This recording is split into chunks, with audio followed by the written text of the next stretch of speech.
आपको कन्विंस होना पड़ेगा ना एक चीज से, जब आप कोई केस टेकअप करते हैं कि भाई इसके इन आउट मुझे सब पता हो यहाँ क्या है, तो आप इसकी पूरी हिस्ट्री में गए और यू वर कन्विंस्ड कि नहीं यहाँ ऐसा हुआ जो दावा है। यस, हमने उसकी पूरी हिस्ट्री में गए, इसके पुराणों में गए, हमने दशम ग्रंथ को पढ़ा जो गुरु गोविंद सिंह जी ने लिखा है, जिसमें बताया गया कि यहाँ पे ही जो है हमारे ईश्वर का प्राकट्य होना है, अवतार होना है।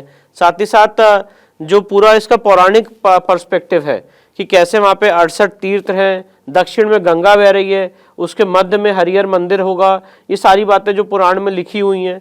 और साथ ही साथ जो बाबरनामा है जिसमें मेंशन्ड है कि यहाँ पे मंदिर को तोड़ा गया।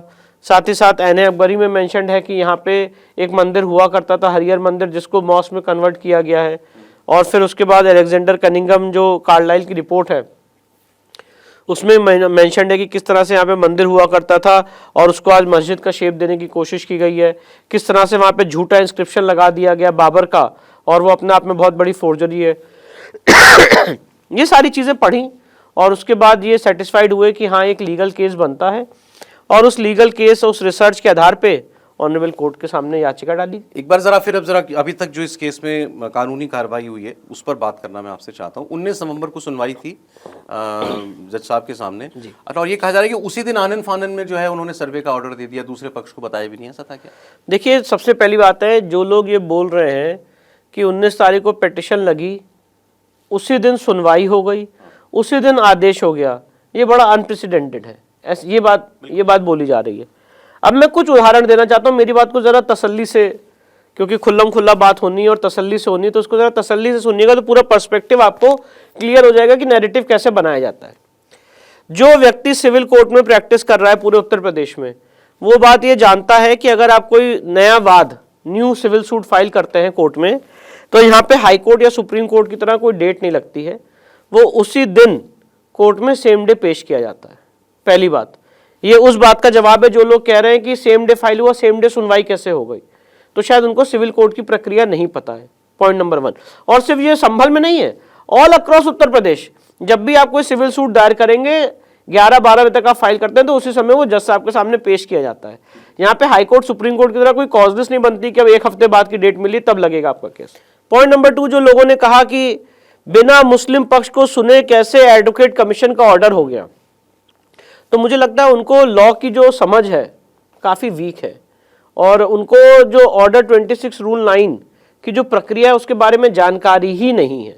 सिर्फ और सिर्फ एक अफवाह फैलाना और कोर्ट के खिलाफ एक बात बोलना आसान है, पर उसको कोर्ट के पटल पे प्रूफ करना बहुत मुश्किल है। अब मैं आपको एक जजमेंट का हवाला दे रहा हूँ, 1989 1 SCC पेज 19। ये सुप्रीम कोर्ट का जजमेंट है, बॉम्बे हाई कोर्ट के भी जजमेंट है, बहुत सारे हाई कोर्ट्स के जजमेंट है, सुप्रीम कोर्ट्स के भी जजमेंट है, जिन्होंने ये कहा है कि advocate commission ex parte appoint हो सकता है। एडवोकेट कमिश्नर नियुक्त करने के लिए किसी पक्ष को सुनने की जरूरत नहीं होती है। अब इस बात को थोड़ा गहराई में समझ लीजिए।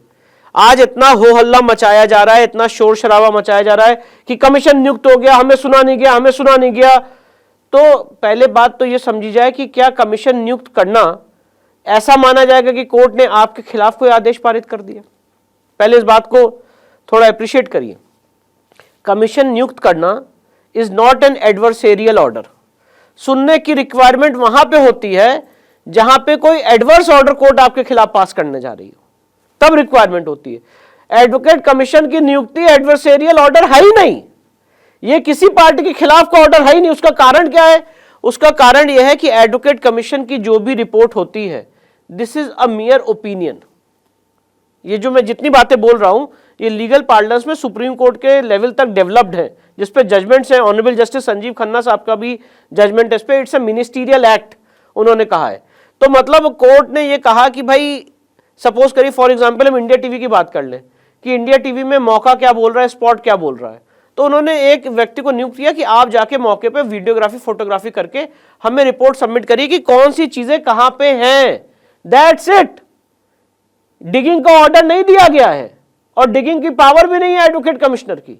तो कोर्ट ने सिर्फ इतना बोला कि आप वहां पे जाइए, स्पॉट पे मौका क्या बोल रहा है, चीज, आप कोई चीज को डिस्टर्ब भी नहीं कर सकते। ये बात शायद लोगों को पता नहीं है।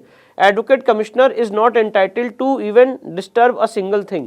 अगर कोई चीज कहीं रखी हुई है तो आप उसको ना आप कोई इन्वेजिव काम कर सकते, ना कोई खुदाई कर सकते, ना कोई ड्रिलिंग कर सकते, कुछ भी नहीं कर सकते। जो स्पॉट एज इट इज बोल रहा है, मौका जो बोल रहा है, उसकी वीडियोग्राफी फोटोग्राफी करके आपको कोर्ट को प्रेजेंट करना है। अब आप मुझे ये बताइए इसमें सुनने की क्या जरूरत है। और लीगल पर्सपेक्टिव से मैं आपको बात बोल रहा हूं, ये जो ओपिनियन होती है एडवोकेट कमिश्नर की, जो स्पॉट पे जाके देखता है वीडियोग्राफी फोटोग्राफी के माध्यम से, it is subject to confirmation by the court, ये फाइनल नहीं होती है। इसके बाद हर पार्टी को यह अधिकार होता है कि इसके खिलाफ ऑब्जेक्शन फाइल करेगा, जैसे ज्ञानव्यापी में भी किया गया। और मैं आपको बताना चाहता हूं ज्ञानव्यापी में भी जो एडवोकेट कमिश्नर नियुक्त हुए थे वो एक्स पार्टी हुए थे। अच्छा, वहां भी ऐसे था, एक्स पार्टी ही हुए थे। और 6 और 7 मई 2022 को सर्वे हुआ था, 14, 15 और 16 मई 2022 को सर्वे हुआ था। और जब यही बात लेके इलाहाबाद हाईकोर्ट गए थे तो जस्टिस जे मुनीर साहब का जजमेंट है 30 अप्रैल 2021 का, जिसमें उन्होंने रिजेक्ट कर दिया था, कहा था कि नहीं ये ऑर्डर सही है, इसमें कोई गलती नहीं है। और यही जो मैंने आपके सामने प्रपोजिशन ऑफ लॉ रखा कि एडवोकेट कमिश्नर की जो नियुक्ति होती है, आप कोर्ट ये पूछती है आपको क्या नुकसान हो रहा है। अगर कहीं पे कोई एडवोकेट कमिश्नर जा रहा है और वो वीडियोग्राफी फोटोग्राफी के माध्यम से कोर्ट को रिपोर्ट दे रहा है, तो इसमें आपको नुकसान क्या हो रहा है? आपके स्ट्रक्चर को तो डैमेज नहीं कर रहा है, कोई चीज को तो वहां क्षति नहीं पहुंचा रहा है, और कोर्ट अपने सेटिस्फैक्शन के लिए कर रही है। कोर्ट को सीपीसी में पावर है अपने सेटिस्फैक्शन के लिए एडवोकेट कमिश्नर को नियुक्त करने की, तो उसके लिए किसी को सुनने की जरूरत नहीं होती है।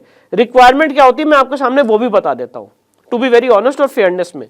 ऑर्डर 26 रूल 18 में रिक्वायरमेंट यह है कि जब एडवोकेट कमिश्नर महोदय स्पॉट पे जाएंगे सर्वे करने, तो जो वहां पे पार्टी मौजूद है उसको भी सर्वे में इंक्लूड करेंगे और उनकी मौजूदगी में सर्वे करेंगे। दोनों पक्ष होंगे। हाँ, दोनों पक्ष होंगे।